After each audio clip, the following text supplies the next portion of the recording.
going on in your life. And one of the things that I'm doing right now is I'm taking some classes. And one of them is about discipleship. And I have to read like 4 books for the class. I'm not a reader, but I'm reading. Here's one of the keys in discipleship from some of the largest churches in our country, the most successful churches that are discipling. You ready? I'm going to share this with you. You don't even have to take the course. This is free. Accountability. When they take somebody that's growing in their faith and they attach them or hook them up with somebody that's strong in their faith, they have accountability together and both of those people grow. If you want communicating to God to be more comfortable to you and more of a lifestyle than just a, oh crud, I got to do that, then you ought to get somebody to hold you out on that and hold you accountable for that. Okay? Here's another tool that you can use. I'm all about giving you tools and practical stuff that you can use. Figure out a way to track what you're praying about. That is to maybe write down a journal or a note or text yourself something you're praying about.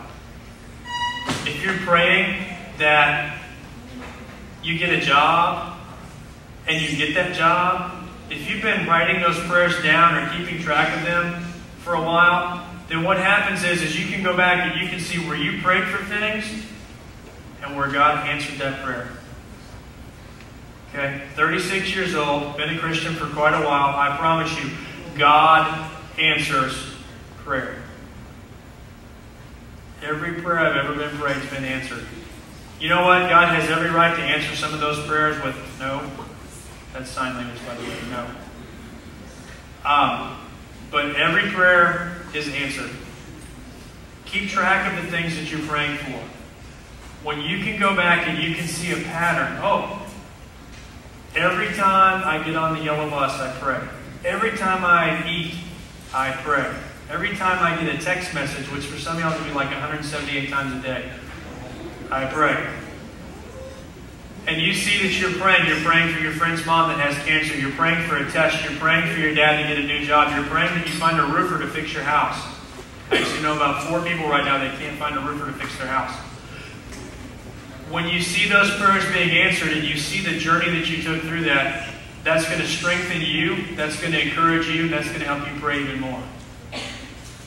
So, attach prayer to something that you do every day. Get somebody to hold you accountable. Track what you do, what you're praying about, and how God answers it. Okay?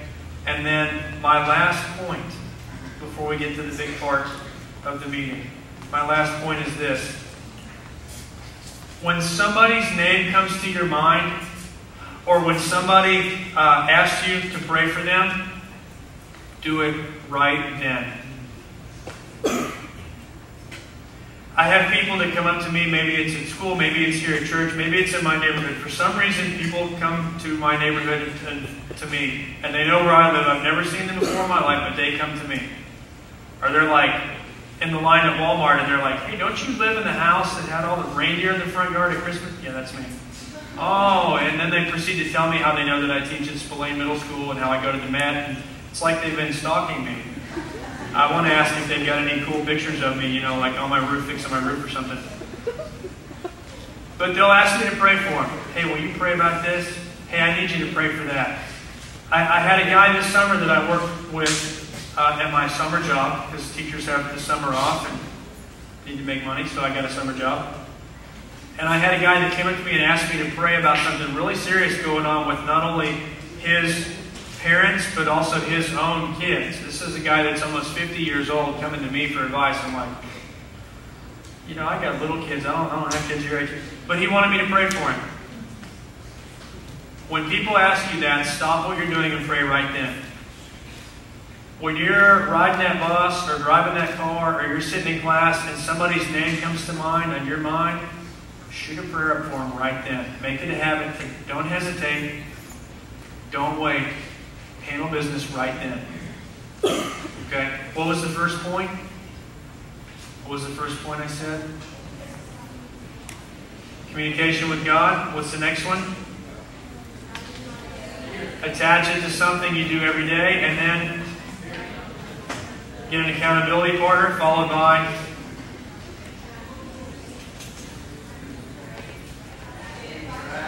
keep track, and then finally, that's right. Sal said on Sundays, I'm going to quote Sal, he had a comment, he said, stop, drop, and roll. When there's a lot of stuff going on in your life, just like if you're on fire, you stop, drop, and roll. Only what he's talking about is stop what you're doing, drop to your knees and pray, and then roll on with it. I'm hoping that you'll take these few things that we texted you or whatever you saw on the Wifidi screen, and you will be like, you know, I'm going to take just these 4 things and try to do these from now until next Wednesday. In fact, I dare you. I double dog dare you to find one thing in your life to attach prayer to every day, to call somebody out and go, hey, I need accountability and I want you to help me out. To keep track of something you're praying for this next week for the next 7 days. And then when somebody says, hey man, I really need you to pray for me. Or hey, they tell you how their dog is sick or their grandma doesn't feel good or their dad just got transferred and they have to move. And they're really sad about it. And you can look at them and go, you know what? Let me pray for that. I dare you. I dare you to do that in your life. And then come back next week and tell me if it made a difference or not. That is my challenge to you. Okay? So I've given you 4 points. I've given you a challenge. But I think we should probably practice before we shut all this down. Okay? So here's what we're going to do. There's a few adults in the room. And I'm going to I kind of want them to just kind of get in a place where you can be accessed. Number 1. Number 2, we have the Wifidi screens. And I want you to take this seriously.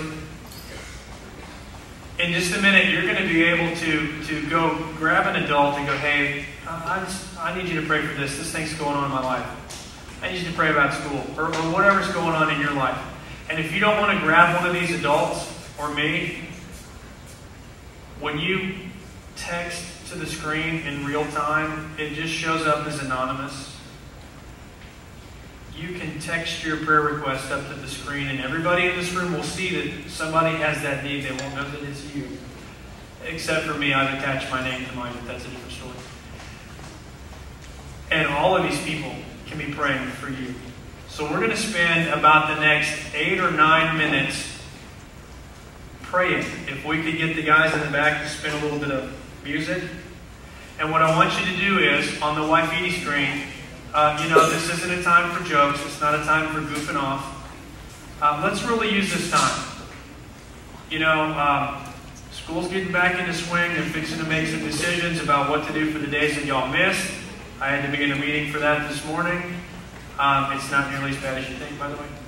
And there's things going on with people's houses need to be fixed and tests coming up for school and maybe relationships because, we just had and are in the middle of homecoming season.